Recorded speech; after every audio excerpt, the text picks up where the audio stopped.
It was just a story, a campfire tale to send a shiver down their spines. Until the woods behind them began to whisper back. The night had started perfectly. Liam, Maya, Chloe, and Ben were huddled around a crackling fire, the flames painting their faces in flickering shades of orange and gold. The scent of pine and burning oak filled the air, a classic aroma of a perfect camping trip deep in the heart of Blackwood Forest. Marshmallows, gooey and slightly charred, were passed around on sticks. Laughter echoed through the clearing, a warm, human sound against the vast, silent darkness of the surrounding woods. It was Liam who suggested the scary stories, a tradition as old as camping itself. Maya rolled her eyes, but a playful smile touched her lips. Ben, ever the enthusiast, leaned forward eagerly. Chloe, always the quiet one, just pulled her blanket tighter around her shoulders, her gaze fixed on the dancing flames. After a few half-hearted attempts at ghost stories involving hitchhikers and haunted houses, Liam cleared his throat, a theatrical glint in his eye. All right, he said, his voice dropping to a conspiratorial whisper. Forget those old stories. You guys want to hear something real? A local legend. He paused for effect, letting the silence hang in the air. Have you ever heard of the Whisper Man? A collective shake of heads. Ben leaned in closer. The Whisper Man? They say, Liam continued, drawing out each word, that decades ago, a man got lost in these very woods. He wandered for days, calling for his family, for anyone, until his voice gave out. He eventually succumbed to the elements, but his spirit remained. They say it's filled with a terrible loneliness, a desperate need for company. So now, it wanders the forest, listening. He looked around at his friends, his eyes wide. It listens to you, to your voices, your conversations. It learns them, and when you're alone, when you're vulnerable, it uses what it's learned. It will call to you, from deep within the trees, in a voice you know, a voice you trust, your friend, your sibling, your parent. It mimics them perfectly, begging for help, luring you away from the safety of the fire, deeper and deeper into the woods, until you're lost. Just like him. And then, you're never seen again. A nervous laugh broke the tension. It was Maya. Oh, come on, Liam. That's the best you've got? A voice copying Ghost. That's so lame. Ben chuckled along with her, poking the fire with a stick, sending a shower of sparks into the night sky. Chloe, however, remained silent, her eyes darting towards the impenetrable wall of trees that circled their small camp. She couldn't shake a sudden, prickling feeling on the back of her neck. Laugh all you want, Liam said with a shrug, though even he seemed a little spooked by his own tale. Just don't go wandering off alone. The conversation soon shifted to lighter topics, plans for the next day's hike, old college memories, and harmless jokes. The legend of the Whisper Man was forgotten, dismissed as just another silly campfire story. An hour or so passed. The fire had burned down to glowing embers, casting long, distorted shadows that seemed to dance at the edge of the clearing. The earlier warmth and cheer had given way to a sleepy, comfortable quiet.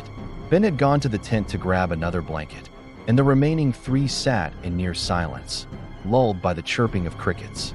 That's when they heard it. A voice, faint and distant, carried on the night breeze. Guys, a little help. The three of them froze. The voice was unmistakable. It was Ben. Maya was the first to react. Ben? Where are you? I thought you went to the tent. She stood up, peering into the darkness beyond the firelight. Liam frowned. That's weird. He was just here. He called out, Ben, what's up, man? You good? From the direction of the woods, the voice came again, a little clearer this time, laced with a note of urgency. I think I twisted my ankle. I can't see anything out here. Can someone bring a flashlight? It sounded so real, so much like Ben, but something was wrong. Chloe's heart began to hammer against her ribs. Ben had taken the main flashlight with him. She knew it because she'd handed it to him. And why would he have wandered into the trees just to get a blanket from the tent, which was right behind them? Wait, Chloe whispered, her voice trembling. Guys, wait. That can't be him. Maya looked at her, confused. What are you talking about, Chloe? Of course it's him. He's hurt. She started to take a step towards the trees, but Liam put a hand on her arm, his face pale in the dim light. The easy confidence he'd had earlier was gone, replaced by a dawning horror. The memory of his own story was flooding back. Liam, what's wrong? Maya asked, her voice wavering now. From the darkness, the voice called out again, and this time it was different. It wasn't Ben's voice anymore. It was Maya's. A perfect, chilling imitation. "Liam? Please, I'm scared. Come find me." A collective gasp. Maya stumbled back, her hand flying to her mouth, her eyes wide with terror. It was her own voice, pleading from the depths of the forest. It was impossible. She was standing right there. The crickets fell silent. The entire forest seemed to be holding its breath, listening. The only sound was the frantic beating of their own hearts. Panic began to set in. This wasn't a joke. This wasn't a prank. Liam's silly story, the local legend, was unfolding around them. A waking nightmare. They huddled together, their backs to the dying fire, staring into the oppressive blackness that seemed to be closing in. Then, a rustle from behind them. They spun around to see the flap of the tent open. Ben stepped out, holding a blanket. "Hey, what's with all the shouting? I almost fell back asleep in there. Who were you talking to?" The relief was so immense it was painful, but it lasted only for a second. If Ben was here, then who, or what, was in the woods? As if in answer, the voice called again.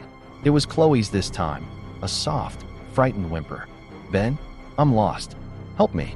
Ben's face went from confused to concerned in an instant. "Chloe?" That sounded like it came from the woods. What happened? He didn't know the story. He hadn't felt the creeping dread. To him, it was just his friend, lost in the dark. "Ben, no." Liam yelled, grabbing his arm. "Don't listen. It's not her. It's a trick." "What are you talking about?" Ben said, trying to pull away. "Chloe's right there. She sounds scared." The voice became more persuasive, more desperate. It was a flawless copy of Chloe's terrified sobs. "Ben, please. I'm over here. I fell. I can't hear you. Why aren't you coming?"